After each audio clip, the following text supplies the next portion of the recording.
All right, well, we're committed this far. We got to keep going, right? We got to get to that nirvana point, figuring out how muscles contract. And so we're going to look at the first set of steps that are involved in muscle contraction, and this all has to do with the original stimulus, the excitation component.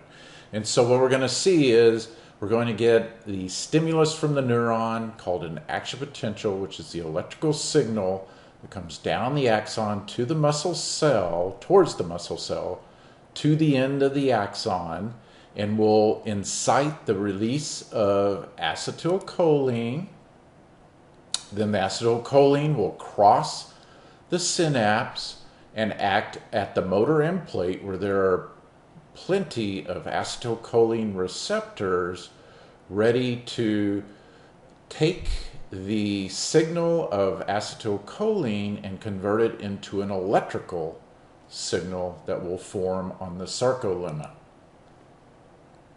And this muscle action potential, because muscles are as capable of carrying electrical signals as axons are in neurons, then this action potential will be carried towards the T-tubule, where it will then propagate down the T-tubule and interact with the sarcoplasmic reticulum.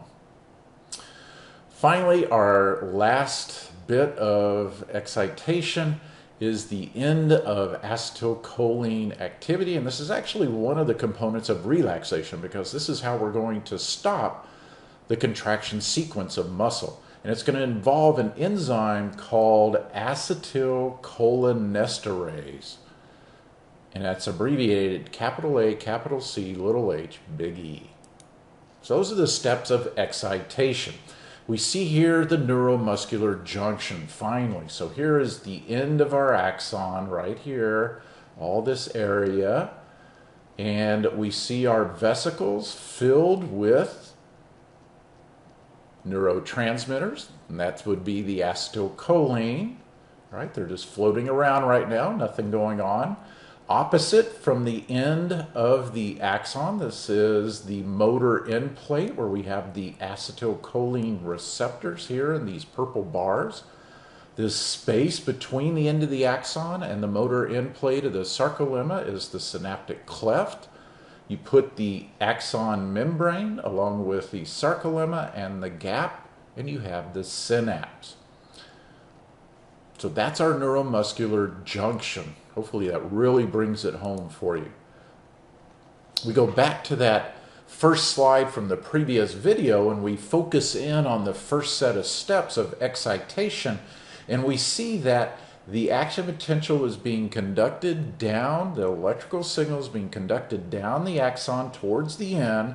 When it reaches the end of the axon, it will excite these openings, these channels that allow calcium ions that are floating around in the extracellular fluid.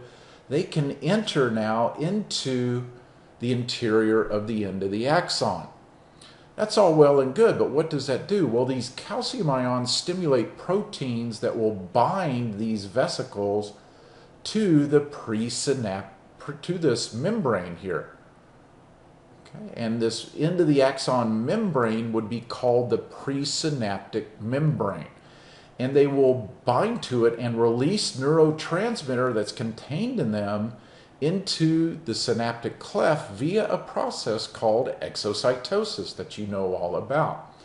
So we have the action potential, hits the end of the axon, causes the opening of calcium channels that allow calcium entry. The calcium acts as a chauffeur to cause the vesicles to fuse with the presynaptic membrane of the axon, that results in release of the neurotransmitter acetylcholine. It diffuses across the synapse, the synaptic cleft, and then binds to the receptors at the motor end plate. This receptor binding will open the receptors and allow sodium ions to flow in. We don't know this yet, but this leads to the generation of a electrical signal known as an action potential on the sarcolemma. And now the muscle cell is excited. So we see again this stepwise process right here. Here is the electrical signal, the action potential coming down the axon, and then we get release, the binding of the vesicles, fusing of the vesicles to the membrane of the axon. They enter the cleft, they begin binding to the receptors on the motor end plate, and we will eventually see the generation of an electrical signal on the sarcolemma. Now, there is a disease state that you may have heard about called myasthenia gravis, and this has to do with the inability, primarily, of the receptors to respond to acetylcholine. This is because there are units of the immune system called antibodies that have been produced improperly. They shouldn't be there, but through some confusion that you'll learn about in A&P2, the immune system improperly produces these antibodies that will actually block where acetylcholine wants to bind to the receptor. And if it can't bind to the receptor is never going to open those sodium channels, and you're never going to get the generation of an electrical signal or an action potential in the muscle membrane, the sarcolemma. And so it's called an autoimmune disease because you're producing these structures called antibodies against your own tissues. In general, these antibodies should only be built when an invading organism gets inside your body. You will build antibodies to target those invaders, not against your own tissues. But in this case, the immune system has become confused and has done that.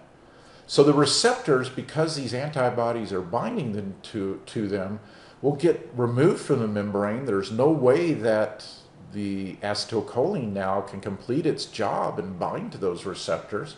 So the muscles aren't stimulated. You're going to have much decreased muscle stimulation. This causes incredible fatigue and lack of energy by the person.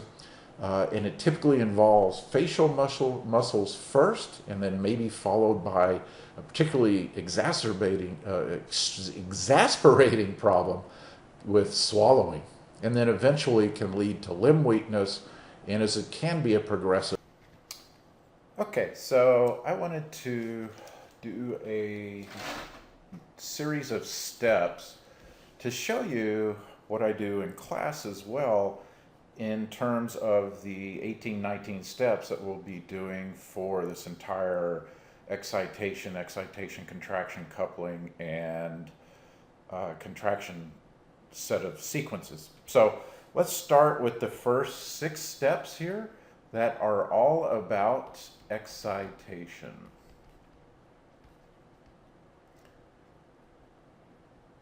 And in this, we're going to see that we're going to have the end of an axon here. And at the axon is undergoing a action potential. That's my action potential symbol for, that's a lightning bolt.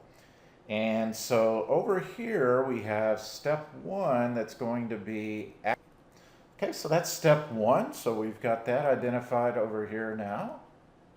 Okay, and in step 2 we're going to see, here's our voltage gated channels that respond to a change in voltage, and this is going to correlate to step 2. And in here we're going to see calcium ions that are floating around out in the extracellular fluid are going to be able to enter our axon.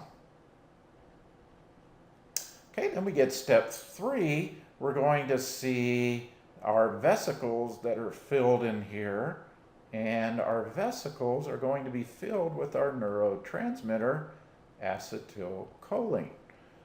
All right, so we know that. So what's going to happen in step 3 is we're going to see them fuse, and we're going to see them fuse with the membrane. And let me get my eraser here. So the neurotransmitter is going to be diffusing out into the synapse. And now we're ready for step 4, so that's step 3. Let's put that here. And then step 4 is acetylcholine. Okay. And so step 5, we're going to see our sarcolemma here. And in that sarcolemma, we've got receptors.